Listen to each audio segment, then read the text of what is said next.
தினம்தோறும் விளக்கேற்ற நல்ல எண்ணெய் இதயம் நல்லெண்ணெய்.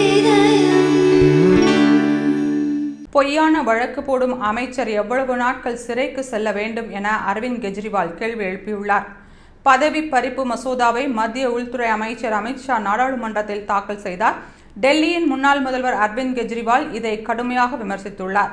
இதுகுறித்து அறிக்கை வெளியிட்டுள்ள அவர், கடுமையான குற்றச்செயல்களில் ஈடுபட்டவர்களை தங்களது கட்சியில் சேர்த்து கொண்டு அவர்கள் மீதான வழக்குகளை ரத்து செய்து அவர்களுக்கு பதவியும் கொடுக்கும் அமைச்சர் தனது பதவியை ராஜினாமா செய்ய வேண்டுமா? அத்தகைய நபருக்கு எத்தனை ஆண்டுகள் சிறை தண்டனை விதிக்க வேண்டும் என கேள்வி எழுப்பினார்.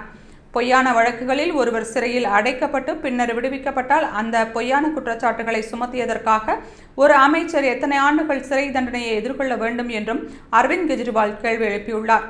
அரசியல் சதி திட்டத்தால் பொய் வழக்கில் தன்னை சிறைக்கு அனுப்பினர். அப்போது 160 நாட்கள் சிறையில் இருந்து அரசாங்கத்தை நடத்தினேன். டெல்லியில் கடந்த 7 மாதங்களாக ஆட்சியில் இருக்கும் பாஜக அரசின் செயல்பாடுகளை பார்க்கும்போது அந்த சிறை அரசாங்கத்தின் செயல்பாடுகள் சிறப்பாக இருப்பதாக மக்கள் கூறுகின்றனர்.